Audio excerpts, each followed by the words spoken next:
alunos, sejam bem-vindos a mais uma aula de Geografia. Eu sou a professora Adriele e o tema da nossa aula hoje é a produção do espaço geográfico acreano, parte 2. Na aula passada, a gente já viu algumas questões sobre a produção do espaço geográfico acreano e hoje, na aula de hoje, a gente vai dar continuidade a esse assunto. Aqui no slide, a gente tem uma imagem de um imigrante nordestino que representa aí a migração nordestina para a Amazônia em 1870 a 1913. Dentro desse período, a gente tem o quê? A gente tem o primeiro ciclo da borracha no Acre. E aí, alguns acontecimentos são característicos dessa época. Primeiro, a gente tem o Tratado de Petrópolis, que foi em 17 de novembro de 1903.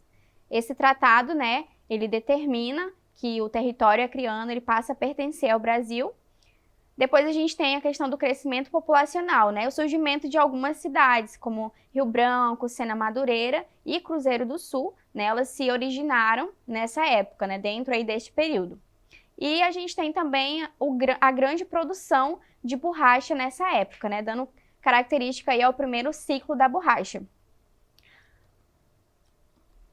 Agora a gente vai entender como que ocorreu esse primeiro ciclo, o seu declínio, depois o segundo ciclo da borracha no decorrer da aula, tá bom? Voltando aqui para a citação da aula passada, achei importante evidenciar para vocês, para retratar a importância, o tanto que a borracha foi importante na formação do nosso território. Ela foi tão importante para o Acre ao ponto de se afirmar que sem a borracha o Acre não seria brasileiro. Uma afirmativa forte como essa caracteriza a importância da borracha na formação do nosso território. Por mais de 50 anos, a sociedade acreana teve como base econômica a exploração da borracha. Outras atividades eram secundárias, tais como a castanha, a agricultura e pecuária em pequena escala. Fim do primeiro ciclo da borracha em 1870 a 1913. A partir de 1970, entraram no mercado as exportações de borracha a partir das colônias britânicas e o Brasil não suportou a feroz concorrência que lhe foi imposta. No ano de 1913, produção inglesa Malásia supera pela primeira vez a do Brasil. O que aconteceu nessa época que gerou o declínio aí do primeiro ciclo da borracha? A gente viu que tinha uma forte produção de borracha nessa época, e aí veio o declínio. O que ocasionou esse declínio da borracha?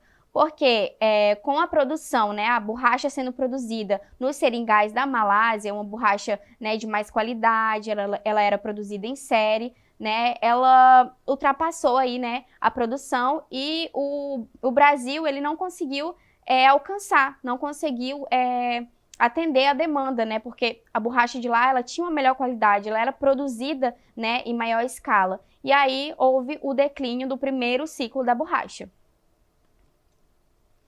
A gente vê também uma característica do fim do primeiro ciclo, que os seringais eles foram sendo abandonados e os seringueiros voltando para o Nordeste. Anteriormente, a gente viu que os nordestinos eles eram atraídos pelo extrativismo da borracha, pela economia, mas aí com o declínio aí da borracha, do primeiro ciclo da borracha, os seringais eles foram sendo abandonados e os seringueiros, alguns, muitos deles voltaram aí para o Nordeste.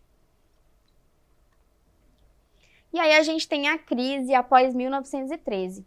Nesse período, as populações dos estados do Norte ficaram quase completamente estagnadas. Em 1920, a região possuía 312 mil habitantes e, em 1940, esse número foi reduzido para 236 mil. Então, a gente observa que teve aí uma grande diminuição de habitantes, vindo apresentar crescimento novamente apenas a partir dos anos de 1950. E aí, esse declínio, essa crise da borracha, do primeiro ciclo da borracha, como a gente estava vendo, ocasionou algumas implicações, houve alguns problemas na época, que a gente pode destacar. Os prejuízos econômicos foram que o governo estadual e federal, eles perderam fonte de impostos, Muitos empresários, eles acabaram ficando endividados e muitos seringais foram abandonados e os donos das casas aviadoras entram em falência. Não sei se vocês vão lembrar, mas na aula passada, né, a gente falou sobre essa questão das casas aviadoras, né? O que seriam essas casas aviadoras? Elas são estabelecimentos comerciais, né, que eles vendiam, né, suprimentos para os seringueiros, né, mercadorias. Em troca, aí, né, o pagamento ele era feito com a borracha. Vamos aí entender o segundo ciclo da borracha, né, que foi aí durante 1942 a 1945. Com o declínio da produção da borracha, a Amazônia passou por decadência econômica. Até a Segunda Guerra Mundial, né, em 1939 a 1945, a produção de borracha atravessava uma sensível fase de paralisação, afetando o comércio e outras atividades econômicas da região. Com o decorrer da Segunda Guerra Mundial, com a invasão dos seringais asiáticos pelos japoneses, né, inimigos dos Estados Unidos na guerra, passaram a ter o controle dos seringais asiáticos. A borracha, sendo extremamente necessária às nações aliadas, das quais somente os Estados Unidos precisavam de 30 milhões de pneus para veículos a motor, as nações aliadas se voltaram para a borracha da Amazônia, incluindo o Acre. O que a gente pode observar? Que nessa época, né, a borracha ela voltou a ascender a procura, né, por ela devido à Segunda Guerra Mundial. Por quê, né? Precisava de uma grande produção aí de pneus, né? Então os países eles começaram a voltar os seus olhares aí para a borracha brasileira, né? Para a borracha que era produzida no Brasil, especificamente no Acre. E aí a gente tem então a retomada da atividade econômica da borracha, né, graças aí à Segunda Guerra Mundial. Né, o governo brasileiro assina em 1942 um acordo com os Estados Unidos para retomar a produção em larga escala de extração de látex na Amazônia. Nessa imagem aí, a gente pode ver, né, que nessa época o governo, né, ele começou a divulgar, né, para as pessoas que elas poderiam participar da guerra, né? Em vez de estar lá no combate, poderiam participar na extração da borracha, né? Vindo para a Amazônia, né? Foi uma forma aí de atrair, né, as pessoas, né, os homens especificamente, para eles trabalharem na extração da borracha e nisso, né, com a ideia de que eles contribuiriam de certa forma com a Segunda Guerra, né? Aqui a gente tem alguns slogans, né, algumas propagandas dessa época, a campanha da borracha em 1943. Né? Essa segunda imagem, rumo à Amazônia, né, do Nordeste, seria com a intenção de atrair aí os nordestinos, né, para a Amazônia. Cerca de 60 mil pessoas foram enviadas como soldados da borracha para os seringais amazônicos entre 1942 e 1945. Além de milhares de famílias que foram atraídas para a região amazônica na busca de melhores condições de vida. A gente tem aí a criação também nessa época do SENTA, né, que seria um serviço de mobilização de trabalhadores para a Amazônia. O SENTA, ele tinha como finalidade principal o alistamento compulsório, treinamento e transporte de nordestinos para a extração da borracha na Amazônia.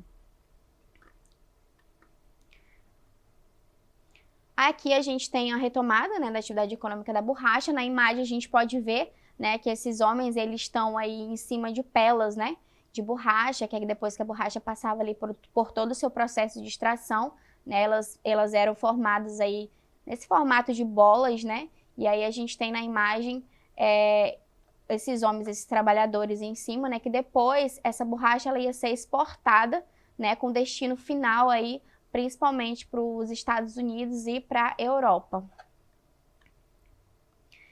Chegando aí em 1942 e 1945, a gente tem então o fim do segundo ciclo da borracha. A euforia de manter estável a região não durou muito tempo, pois quando terminou a guerra em 1945, diminuiu a produção da borracha e assim novamente a economia da borracha entra em decadência definitiva. À medida que a crise da economia extrativista da borracha se acentuava, os seringalistas reivindicavam do governo federal uma política de valorização da borracha. Nessa época aqui começaram a haver muitas conferências, né, de valorização da borracha, a busca, né, por valorização da borracha.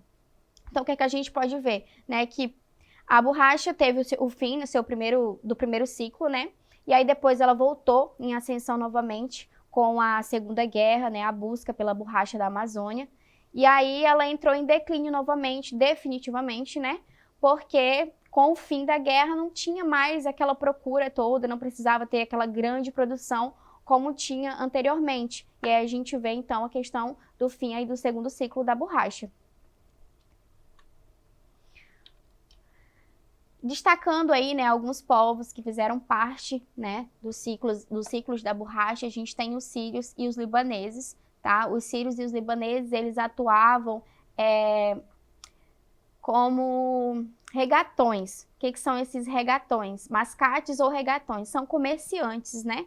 Eles vinham com o intuito de abastecer, né? Vinham aí pelo rio para abastecer os seringueiros, né? Fazendo, às vezes, troca até mesmo pela borracha. Tem também os ribeirinhos, né? Que na época eles também eram seringueiros, né? Faziam parte aí do processo de extração da borracha, né?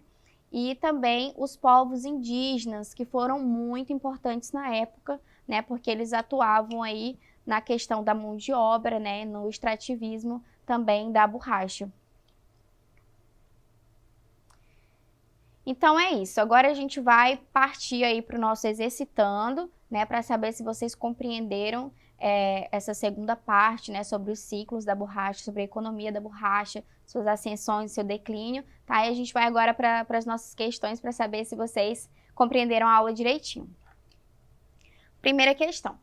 Qual era a função do aviador no contexto da extração da borracha na Amazônia durante o ciclo da borracha?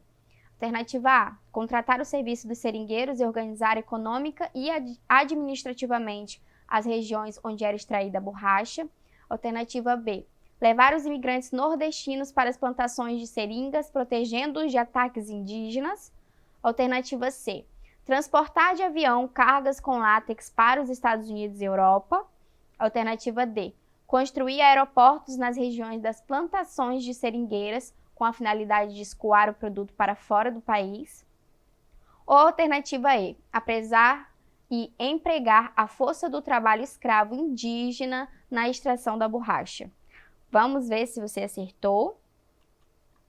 Quem respondeu a alternativa A, tá, está correto. A função do aviador, que era o dono, né, das casas aviadoras, era de contratar o serviço dos seringueiros e organizar, né, tanto economicamente como administrativamente, as regiões onde era extraída a borracha.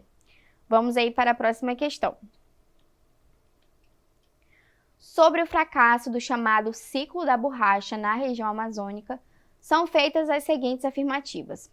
Primeira, faltou mão de obra especializada, afinal a migração nordestina não foi capaz de atender a demanda. Segunda, a produção desenvolvida pelos ingleses em áreas como a Malásia e o Ceilão resultou em um produto com custo menor, dificultando a comercialização do nosso látex, né, do látex na Amazônia. Alternativa 3, a ocorrência da Primeira Guerra Mundial paralisou o comércio internacional, dificultando as exportações brasileiras. Assinale a alternativa correta. Se apenas a afirmativa 1 for correta. B, se apenas a afirmativa 2 for correta. Alternativa C, se apenas a afirmativa 3 for correta. Se as afirmativas 1 e 2 forem corretas, ou se as afirmativas 2 e 3 forem corretas. Vamos lá, ver se você acertou. Quem respondeu aí a alternativa B, tá? Era a única correta. O declínio aí da borracha, do ciclo da borracha na Amazônia, foi devido à produção, né, como a gente viu anteriormente, né, desenvolvida pelos ingleses lá nos seringais da Malásia, né, que resultou aí um produto de custo menor e dificultou a questão aí da comercialização do nosso látex, tá bom? Gente, essa foi a nossa aula de hoje, espero que vocês tenham gostado, né? Para mais aulas como esta, acesse a plataforma Eduque e até a próxima aula.